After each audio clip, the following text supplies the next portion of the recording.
consultant chez CNSA. Et aujourd'hui, je vais vous parler comment Microsoft, dans sa nouvelle version de Visual Studio 2019, donc elle a mis le cap sur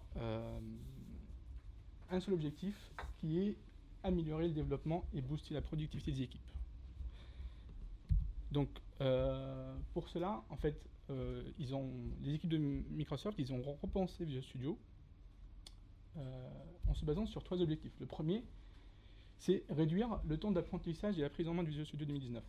C'est-à-dire, c'est que en fait, Visual Studio est utilisé par l'ensemble des développeurs, qui en fait, pas forcément des anciens et des seniors, et il y a aussi des nouveaux développeurs. Donc, l'idée, c'est de rendre rapide la prise en main de Visual Studio. Donc, ils ont revu la start page, ils ont revu les templates projet, et en fait, ils ont offert beaucoup plus d'espace pour le code. On va voir ça en détail après. Le deuxième axe, c'est booster la productivité des équipes. On sait aujourd'hui que le challenge des sociétés, c'est respecter un certain time to market. Donc l'idée, c'est de livrer le maximum de valeur ajoutée avec la meilleure qualité.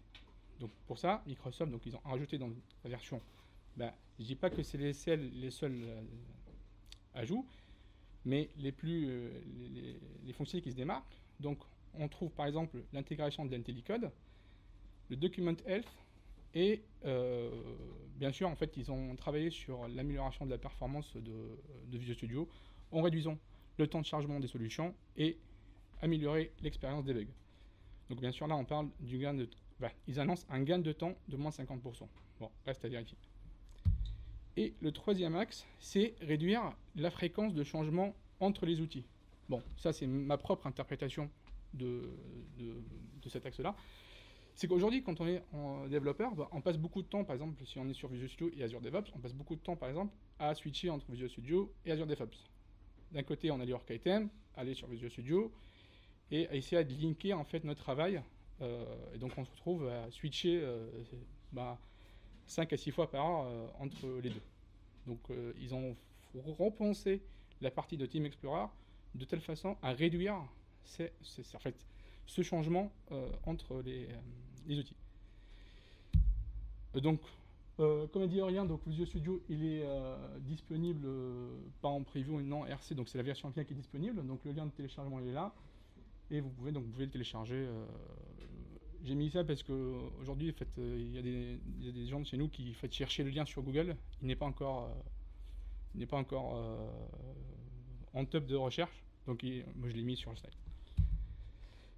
Et donc, j'ai pas prévu beaucoup de présentations, donc on va passer directement aux démos.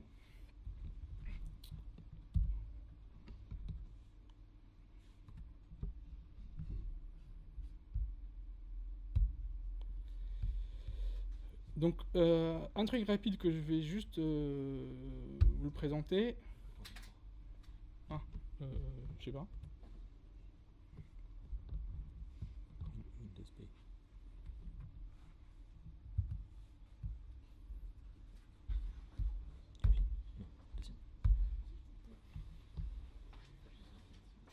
Ok, c'est mieux. Ok, un truc rapide. Tout à l'heure, pendant une pause café, on a discuté avec un de mes collègues. Je lui ai dit, est-ce que tu te rappelles de la dernière fois où on a installé Visual Studio avec CD?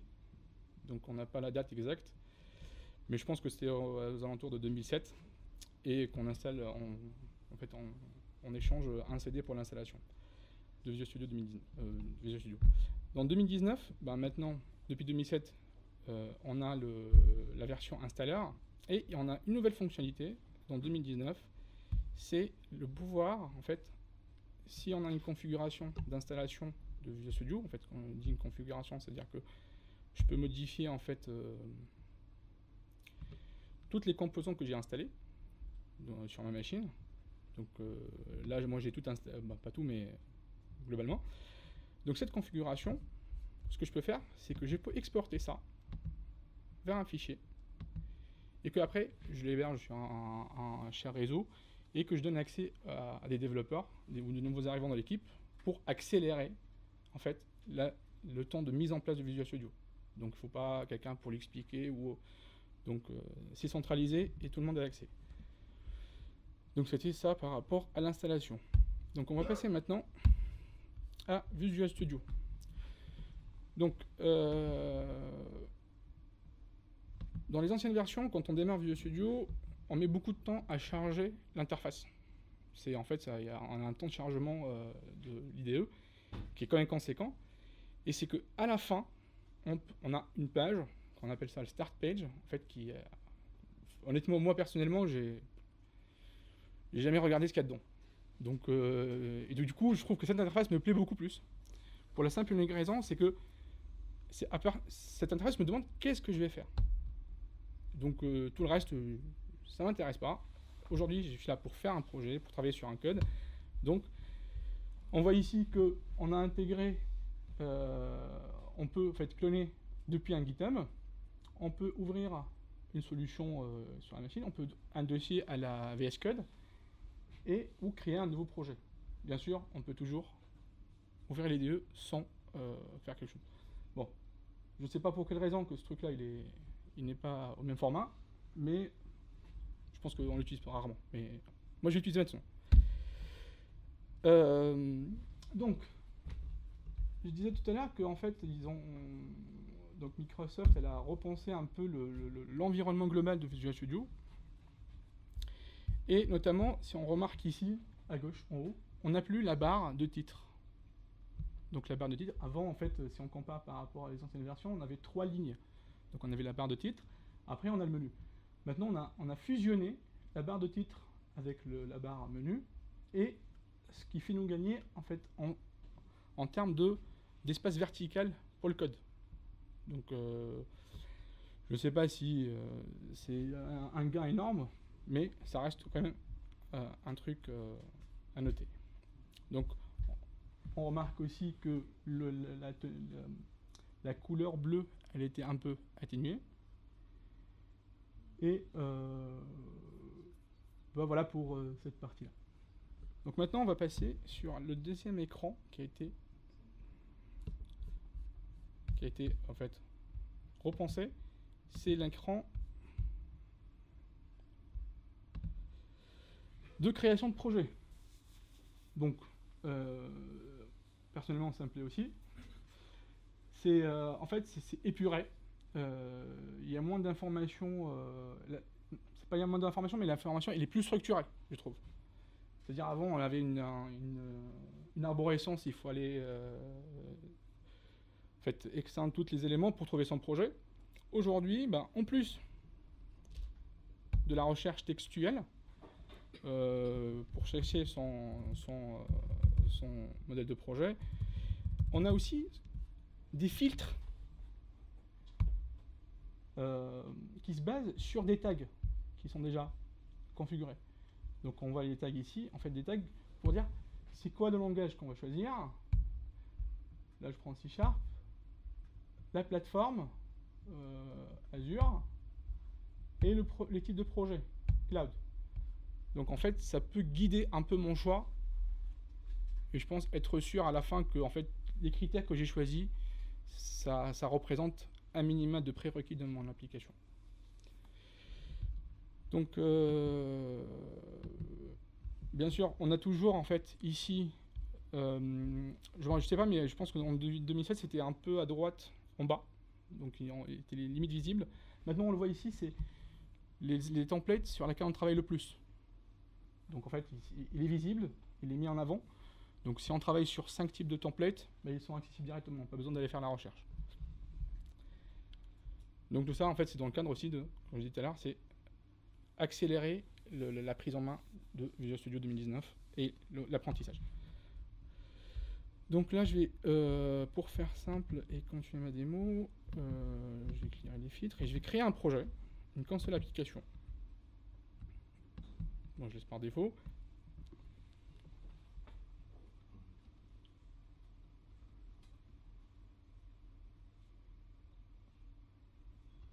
Bon. Ok. Donc, première chose qu'on peut remarquer ici, c'est qu'on a des nouveaux codes couleurs pour le style du code. Et on a une nouvelle fonctionnalité ici. C'est pas une nouvelle, c'est une amélioration d'une ancienne fonctionnalité qui était avant le Quick Launch. qui était à droite, ici. En fait, ça, c'est un quick launch comme aujourd'hui on a sur VS Code. C'est-à-dire dans VS Code, on peut, par exemple, chercher une commande, par exemple, debug. Bon, c'est pas la bonne commande. Start. Par exemple, pour lancer le débugage de mon application. Donc ça, c'est l'ancien quick launch qui a été totalement repensé avec... voilà, c'est une présentation qui est quand même jolie et qui est... et en plus, qui est jolie, en fait, elle est précise en fait. C'est qu'on voit ici le nom de ce qu'on cherche et le chemin qu'on peut trouver après. Après aussi, on a en fait, les raccourcis. On a plein de raccourcis en fait qui sont affichés là-dedans. Donc ça nous permet en fait d'aller plus loin, plus rapidement sur le truc. Qu'est-ce que j'allais dire aussi par rapport à ça? Voilà, un truc très important par rapport au quick launch en fait, c'est que quick launch, si on tape pas la bonne commande, il n'affiche absolument rien. En fait, avec ce module-là, les fautes d'orthographe sont permises. Donc, on peut écrire, pas n'importe quoi, mais un truc qui ressemble, si on ne se rappelle pas exactement de la commande, mais on sait au moins ce qu'on cherche. Donc, ça permet au moins de rapprocher et trouver le résultat escompté. Une nouvelle fonctionnalité qu'on appelle le health code. Le health code, c'est quoi? C'est en fait l'état ou l'état de santé de mon document, de mon fichier source actuel. Et ça, il est calculé par rapport à un ensemble de règles qu'on peut définir ensemble au sein d'une équipe. Et en fait, il est affiché là-dedans. Je ne sais pas si vous voyez ici. Bon, c'est un écran en vert ici en bas, en fait, qui présente l'état de santé de ton fichier. Là, je vois que donc je viens de le créer, donc il est vert. Et avec la possibilité de configurer, dans les autres versions preview, il n'y avait pas la possibilité de créer, il y avait un seul profil qu'on peut utiliser, donc qu'on peut lancer d'ailleurs. Donc avec la nouvelle version, RC et la dernière, en fait, on trouve deux profils. Bon, moi la seule utilité que j'ai trouvée, c'est si on a un projet qui fait du back et du front, donc on peut configurer un profil sur du back et l'autre sur du front. Donc ici on voit en fait l'ensemble de règles qu'on peut paramétrer et on peut les rajouter. Et après on peut appliquer en fait le cleanup. Donc voilà. Donc par exemple, si moi je déclare une var str égale là, donc automatiquement il va me dire c'est pas bon. Vous avez une variable déclarée mais qui n'est pas utilisée. Aussi, il y a un autre truc, c'est que si par exemple j'essaie de mettre str, donc en fait on voit aussi que ça anticipe aussi les problèmes de compilation. Bon, je pense que dans la salle il y a des gens qui ne trouvent pas trop l'intérêt parce qu'ils utilisent des outils comme ReSharper. Lui c'est beaucoup plus puissant, mais aujourd'hui pour les gens qui n'ont pas de ReSharper, c'est une bonne nouvelle et je pense que c'est disponible dans la version community, donc c'est gratuit. Donc attendons les prochaines versions pour plus de nouveautés sur ce sujet-là. Donc ça c'est par rapport le health code.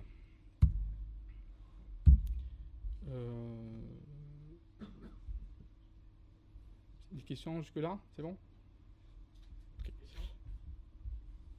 Les règles, elles ont un impact, est-ce qu'elles peuvent avoir un impact sur le bit, sur la compilation? Est-ce qu'on peut dire que si une règle n'est pas respectée, ça ne compile pas? Non. Non. Pas avec des outils comme Rosinator, des machins comme ça, normalement tu dois pouvoir, parce que ce truc-là, il me semble, excuse-moi, c'était en Visual Studio 2013, c'est Rosdin, et tu peux le configurer. Oui, et tu peux le configurer, mais aujourd'hui, sur l'outil, lui, directement, si on parle de Clean Code, lui, en tant qu'extension, elle ne le permet pas. En fait, on n'a pas un truc qui dit, cette règle-là, on va voir directement, hein, ici, on ne peut pas bloquer, on a juste un ensemble de règles qu'on met dans un profil ou un autre, donc on ne peut pas dire, bloc machin. Par contre, il faut faire attention parce que les règles, elles s'appliquent directement. Ça veut dire, si on dit delete using, unused using, ça supprime direct. Donc il faut faire attention sur les règles quand on les choisit. Par exemple, je sais qu'il y a des gens qui ne sont pas trop fans des var. Ils aiment bien var string machin. Donc si on applique ces règles, lui, il va changer tous les trucs avec var. Donc il faut être un peu méticuleux sur le choix des règles. Donc ça, c'est tout ce qui concerne en fait l'environnement. Donc maintenant, on va passer sur une autre fonctionnalité, ou d'ailleurs une autre fonctionnalité, qui est l'IntelliCode. C'est quoi l'IntelliCode? L'IntelliCode, c'est un projet, c'est une extension qui existe jusqu'aujourd'hui dans VS Code. Ça consiste à un mariage entre l'intelligence actuelle avec l'intelligence artificielle. Donc l'IntelliCode, c'est l'intelligence qu'on a aujourd'hui, sur laquelle on est tous habitués, qui est basée sur des modèles d'apprentissage qui sont GitHub. Donc en fait, on a un modèle d'apprentissage qui scanne tout le code et qui génère un modèle et qui permet en fait de proposer une intelligence qui est basée sur la pertinence et non pas sur l'ordre alphabétique. Je prends par exemple, dans mon startup, par exemple, je fais, bon, je prends n'importe.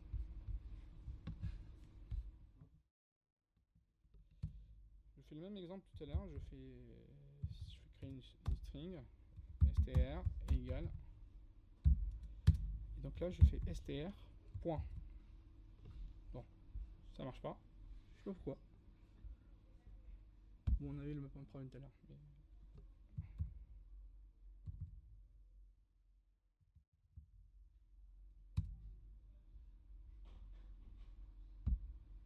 ok.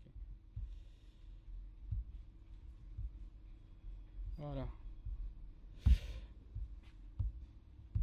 Donc, si je fais point là, donc tout ce qu'on voit avec des étoiles ici, donc je vais juste faire monter.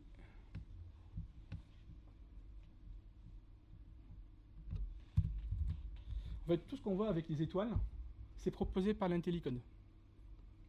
Donc là, on voit clairement, c'est pas un ordre alphabétique. Donc c'est par pertinence au début, et après, on a tout le reste. Si par exemple, donc là, on a split, replace et length. Si par exemple, je remplace en fait ma chaîne de caractères aussi par un tableau.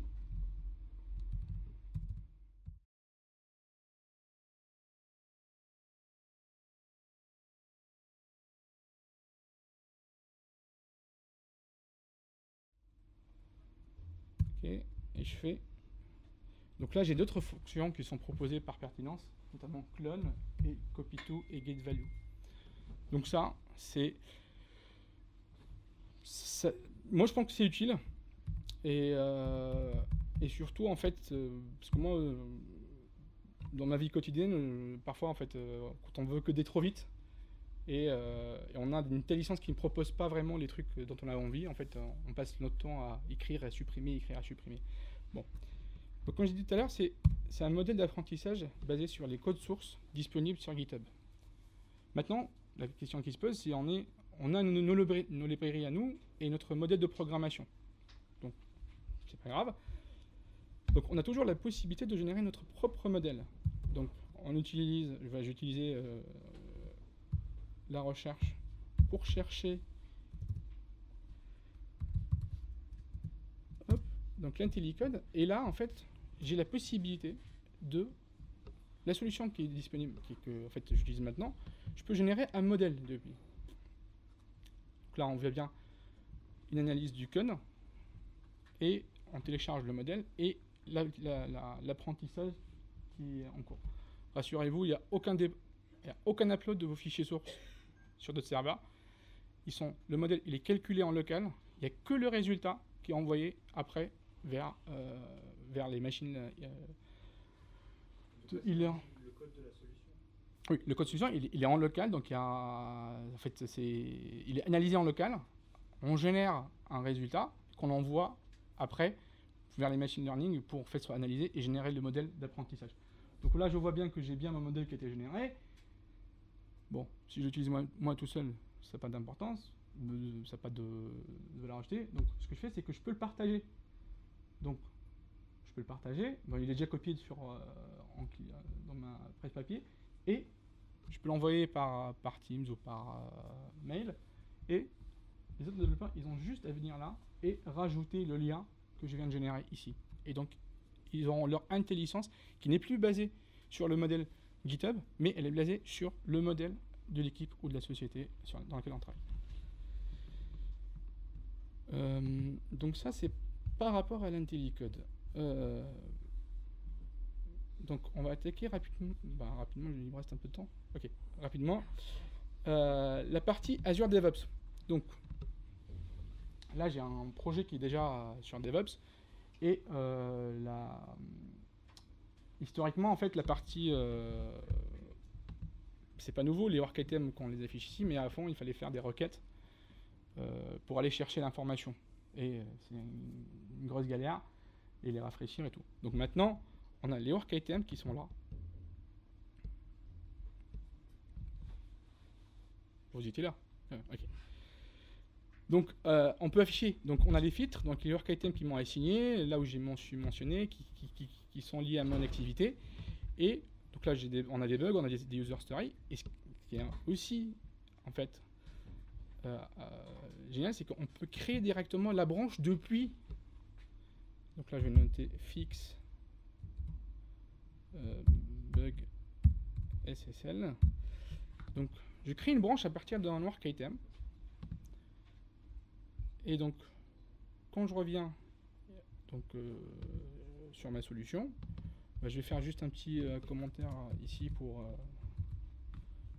pouvoir...